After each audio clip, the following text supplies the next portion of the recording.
ಓಂ ರೂಪೋಪನ್ಯಾಸಾಚ ಓಂ ಅದೃಶ್ಯತ್ವಾದಿ ಗುಣಕೋ ಧರ್ಮೋಕ್ತೇ ವಿಶೇಷಣ ಭೇದಾಭ್ಯಾಂ ಚ ನೇತರೋ ರೂಪೋಪನ್ಯಾಸಾಚ ಓಂ. ಈ ಅದೃಶ್ಯತ್ವಾಧಿಕರಣಕ್ಕೆ ಸಂಬಂಧಿಸಿದಂತೆ ಸೂತ್ರದ ಅರ್ಥಗಳನ್ನು ನಾವೀಗಾಗಲೇ ನೋಡಿದ್ದೇವೆ.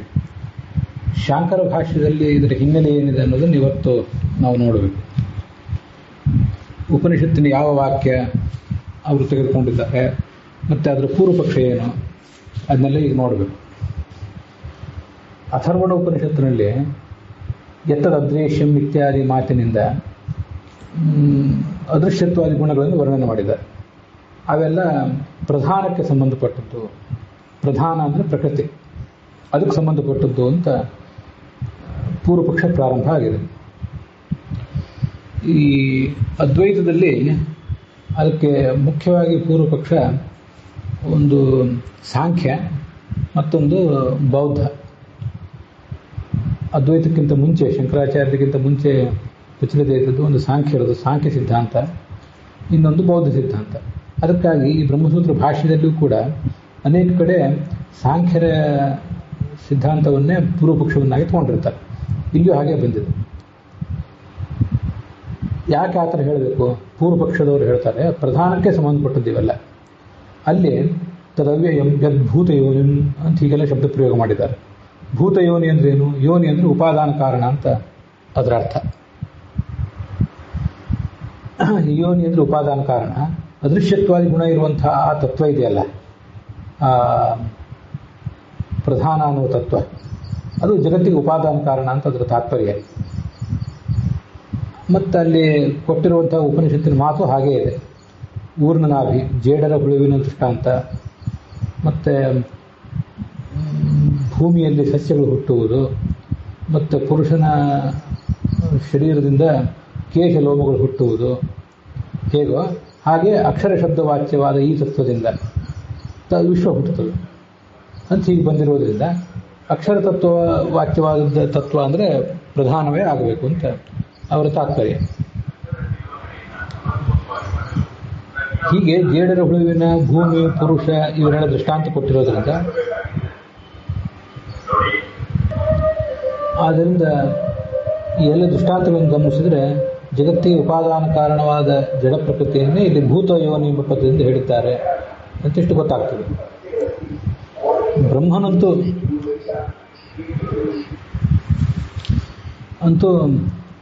ಈ ಬ್ರಹ್ಮನಂತೂ ಇಲ್ಲಿ ಪ್ರತಿಪಾದ್ಯನಲ್ಲ. ಹೀಗೆ ಅವರು ಪ್ರತಿಪಾದನೆ ಮಾಡ್ತಾರೆ ಸಾಂಖ್ಯರು. ಅಥವಾ ಭೂತಯೋನಿ ಎಂಬ ಶಬ್ದಕ್ಕೆ ಉಪಾದಾನ ಕಾರಣ ಅಂತ ಅರ್ಥ ಇಟ್ಕೊಂಡು ಒಂದು ಆಲೋಚನೆ ಮಾಡಿದ್ವಿ. ಇನ್ನೊಂದು ಪಕ್ಷನೂ ಹೇಳ್ತಾರೆ ಭೂತಯೋನಿ ಅನ್ನೋ ಶಬ್ದಕ್ಕೆ ನಿಮಿತ್ತ ಕಾರಣ ಅಂತ ಅರ್ಥ ಇಟ್ಕೊಂಡ್ರು ಅದು ಬ್ರಹ್ಮನೇ ಇಲ್ಲಿ ಪ್ರತಿಪಾದ್ಯ ಅನ್ನೋದಕ್ಕೆ ಸಮರ್ಥಕ ಏನಾಗೋದಿಲ್ಲ. ಏನಿದ್ರೂ ಪ್ರಕೃತಿಯೇ ಪ್ರಧಾನವೇ ಆಗಬೇಕು. ಈ ನಿಮಿತ್ತ ಕಾರಣ ಯಾರು? ಈ ಜಗತ್ತಿನ ಉತ್ಪತ್ತಿಗೆ ನಿಮಿತ್ತ ಕಾರಣ ಯಾರು ಅಂದರೆ ಬ್ರಹ್ಮ ಅಲ್ಲ. ಹಾಗಾದ್ರೆ ಯಾರು ಅಂದರೆ ಜೀವಾತ್ಮನೇ ಅಕ್ಷರ ಶಬ್ದ ವಾಚ್ಯನಾಗಬೇಕು. ಒಂದ ಪ್ರಕೃತಿ ಆಗಬೇಕು, ಪ್ರಕೃತಿ ಅಥವಾ ಪ್ರಧಾನ.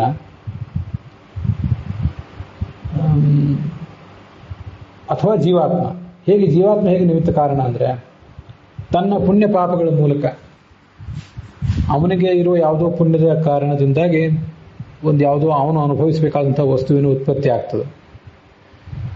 ಹಾಗೆ ಅವನ ಪಾಪ ಇರುವ ಕಾರಣದಿಂದಾಗಿ ಅವನಿಗೆ ತೊಂದರೆ ಕೊಡುವಂಥ, ಅವನು ಉಪಯೋಗ ಮಾಡುವ ಮೂಲಕ ದುಃಖ ಅನುಭವಿಸೋದು, ಅವನು ಉಪಯೋಗ ಮಾಡುವ ಮೂಲಕ ಸುಖ ಅನುಭವಿಸೋದು. ಒಟ್ಟಾರೆಯಲ್ಲಿ ಎಲ್ಲ ಕಡೆ ಇರೋದು ಹಾಗೇನೆ. ನಮ್ಮ ಸುತ್ತಮುತ್ತ ಇರುವಂಥ ಪ್ರತಿಯೊಂದು ಸಂಗತಿಯೂ ಕೂಡ ಪೃಥ್ವಿ, ತೇಜಸ್ಸು, ವಾಯು, ಆಕಾಶ, ಅದರ ಕೆಲವು ಭಾಗಗಳನ್ನು ನಾವು ಉಪಯೋಗ ಮಾಡ್ತೀವಿ. ಪೂರ್ಣವಾಗಿ ನಾವು ಯಾರಂತೂ ಉಪಯೋಗ ಮಾಡೋದಿಲ್ಲ. ಅಂತೂ ಏನೇ ಇರಲಿ, ನಮ್ಮ ಒಂದು ಋಣಾನುಬಂಧ ಅಂತ ಏನು ಹೇಳ್ತೀವಲ್ಲ, ಇದನ್ನೇ ಪುಣ್ಯ ಪಾಪಗಳು ಅಂತ ಹೇಳೋದಷ್ಟೆ. ನಮ್ಮ ಋಣಾನುಬಂಧಗಳ ಮೂಲಕ ನಮಗೆ ಪ್ರತಿಯೊಂದು ಕೂಡ ಸಿಗ್ತಿರ್ತದೆ.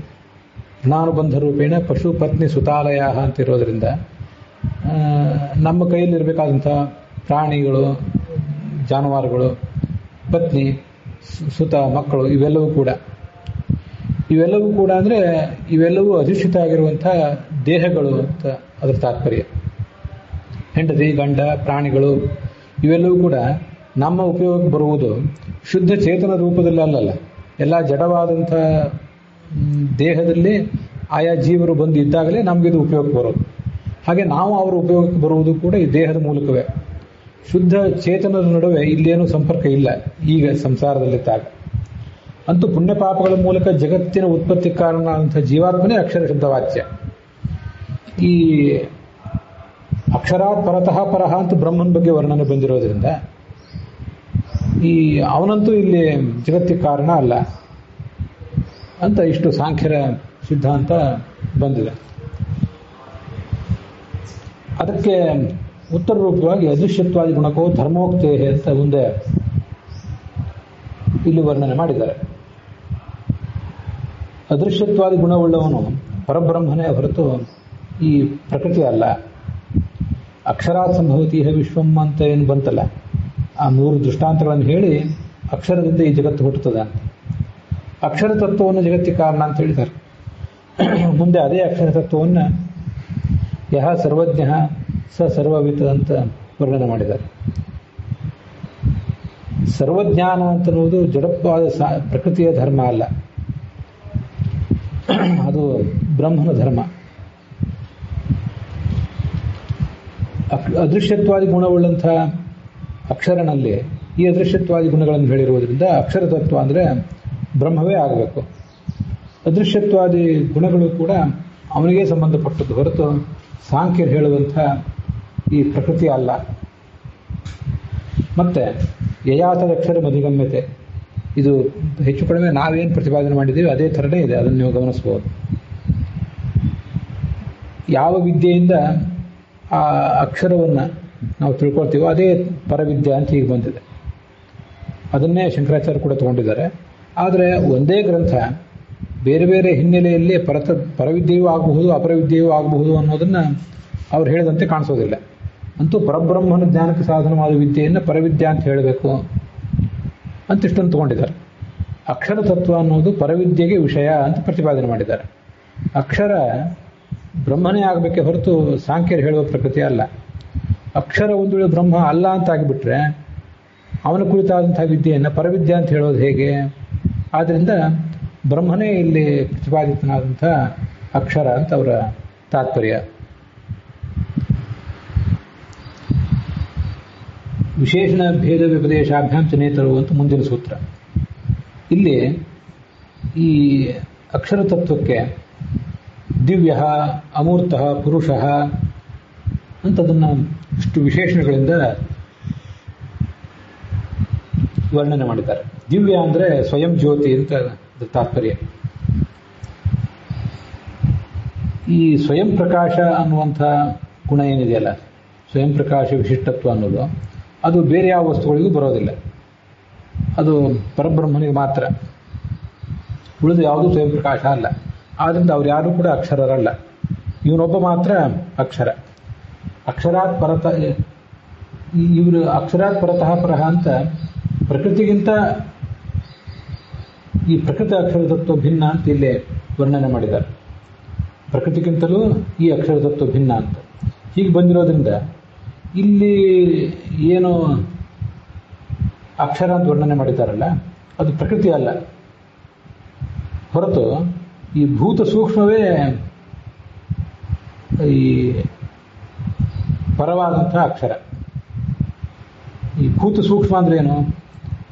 ಪಂಚಮ ಈ ಪ್ರಕೃತಿಯಿಂದ ಪ್ರಕೃತಿಯಲ್ಲಿ ಚಲನೆ ಆದಾಗ ಸೃಷ್ಟಿ ಪ್ರಾರಂಭ ಕಾಣ್ತದಲ್ಲ, ಅಲ್ಲಿ ಮೊದಲು ಮಹತ್ತತ್ವ, ಅಹಂಕಾರ ತತ್ವ ಇವೆಲ್ಲ ಹುಟ್ಟುತ್ತವೆ. ಮುಂದೆ ಪಂಚತನ್ಮಾತ್ರಗಳು, ಪಂಚಮಹಾಭೂತಗಳು ಇವೆಲ್ಲ ಹುಟ್ಟುತ್ತವೆ. ಆ ಭೂತ ಸೂಕ್ಷ್ಮಗಳನ್ನೇ ಪಂಚತನ್ಮಾತ್ರಗಳು ಅಂತ ಹೇಳೋದು ನಮ್ಮ ಸಿದ್ಧಾಂತದಲ್ಲಿ. ಭಾಗವತದಲ್ಲೆಲ್ಲ ಹಾಗೆ ಬಂದಿದೆ. ಪ್ರಾಯ ಇವರು ಅದನ್ನೇ ಹೇಳ್ತಿರ್ಬೇಕು. ನಾಮರೂಪಾತ್ಮಕವಾದ ಪ್ರಪಂಚಕ್ಕೆ ಉಪಾದಾನ ಕಾರಣ ಈ ಭೂತ ಸೂಕ್ಷ್ಮ. ನಾಮರೂಪಾತ್ಮಕವಾದ ಪ್ರಪಂಚ ಅಂದರೆ ನಾಮ ಅಂದರೆ ಹೆಸರು, ರೂಪ ಅಂದರೆ ಒಂದು ಆಕಾರ. ಇದೆಲ್ಲವನ್ನೂ ಒಳಗೊಂಡಂಥ ಈ ಪ್ರಪಂಚಕ್ಕೆ ಉಪಾದಾನ ಕಾರಣ ಯಾವುದು? ಈ ಭೂತ ಸೂಕ್ಷ್ಮ. ಈ ಇವತ್ತು ನಾವು ನಡೆದಾಡುವ ಭೂಮಿ, ಕುಡಿಯುವ ನೀರು, ಸೇವಿಸುವ ಗಾಳಿ, ಉಪಯೋಗಿಸುವ ಬೆಂಕಿ, ಇವೆಲ್ಲ ಏನಿದೆ ಇವೆಲ್ಲ ಸ್ಥೂಲ ಮಹಾಭೂತಗಳು. ಇವುಗಳು ಹುಟ್ಟಿರುವುದು ಕೂಡ ಆ ಸೂಕ್ಷ್ಮ ಮಹಾಭೂತಗಳಿಂದಲೇ. ಅದಕ್ಕಾಗಿ ನಾಮರೂಪಾತ್ಮಕವಾದ ಪ್ರಪಂಚ ಅಂದರೆ ಸ್ಥೂಲ ಮಹಾಭೂತಗಳು. ಆ ಪೃಥ್ವಿ, ತೇಜಸ್ಸು, ನೀರು ಮೊದಲಾದವುಗಳನ್ನು ಉಪಯೋಗ ಮಾಡಿ ನಾವು ಕೆಲವು ವಸ್ತುಗಳನ್ನು ಆಮೇಲೆ ಸೃಷ್ಟಿ ಮಾಡಿಕೊಂಡಿದ್ದೇವೆ. ಬಟ್ಟೆ, ಬರೆಗಳು ಇತ್ಯಾದಿಗಳು ನಾವು ತಯಾರು ಮಾಡುವಂಥ ವಸ್ತುಗಳು. ಪ್ರಕೃತಿ ಸೃಷ್ಟಿಸಿರುವುದು ಪೃಥ್ವಿ, ಅಲ್ಪ, ತೇಜಸ್ಸು, ವಾಯು, ಆಕಾಶ ಇವುಗಳನ್ನು. ಅದಕ್ಕೂ ಕಾರಣ ಈ ಭೂತ ಸೂಕ್ಷ್ಮಗಳು.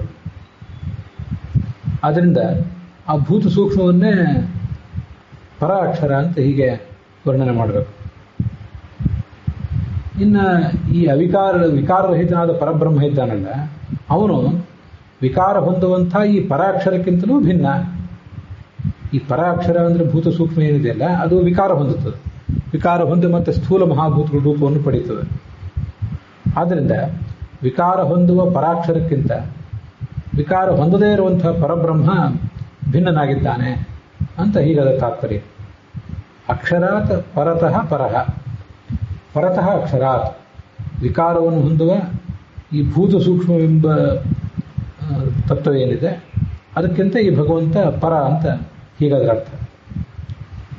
ಹೀಗೆ ಈ ಪ್ರಕೃತಿಗಿಂತ ಭೇದವನ್ನು ಇಲ್ಲಿ ವರ್ಣನೆ ಮಾಡಿದ್ದಾರೆ. ಪ್ರಕೃತಿಯಿಂದ ಹುಟ್ಟುವಂಥದ್ದು ಭೂತ ಸೂಕ್ಷ್ಮಗಳು, ಅದಕ್ಕಿಂತಲೂ ಭಿನ್ನ ಈ ಬ್ರಹ್ಮ ಅಂತ ಹೇಳಿರೋದ್ರಿಂದ ಪ್ರಕೃತಿಗಿಂತಲೂ ಭಿನ್ನ ಅಂತ ಅವನನ್ನು ಹೇಳಿದಂತಾಯ್ತು.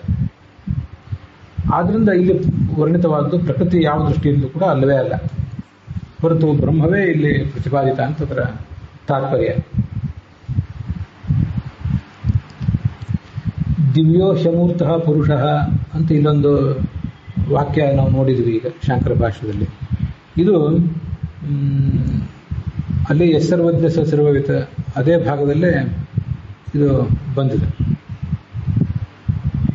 ಯಸ್ಸರ್ವಜ್ಞ ಸ ಸರ್ವವಿತ್ ಯಸ್ಯ ಜ್ಞಾನಮಯಂ ತಪಃ ತಸ್ಮಾದಿತ ಪರಂ ಬ್ರಹ್ಮ ನಾಮಮನ್ನಂ ಚ ಜಾಯತೆ ದಿವ್ಯೋ ಶಮೂರ್ಥ ಪುರುಷಃ ಸ ಭಾಷ್ಯಾಭ್ಯಂತರಜೋ ಶಜಃ ಅಪ್ರಾಣೋ ಶಮನಃ ಶುಭ್ರಃ ಹ್ಯಕ್ಷರಾತ್ ಪರತಃ ಪರಃ ಅಂತ ಹೀಗೆ ಅಲ್ಲಿ ವರ್ಣನೆ ಬಂದಿದೆ. ಅಲ್ಲಿಗೆ ಈ ಭಾಗ ಸಮಾಪ್ತ ಆಗಿದೆ. ಇನ್ನೊಂದು ಸೂತ್ರದ ಅರ್ಥವನ್ನು ಮತ್ತು ಚಂದ್ರಿಕಾದಲ್ಲಿ ಮಾಡಿರುವ ಈ ಭಾಗದ ವಿಮರ್ಶೆಯನ್ನು ನಾಳೆ ದಿವಸ ನಾವು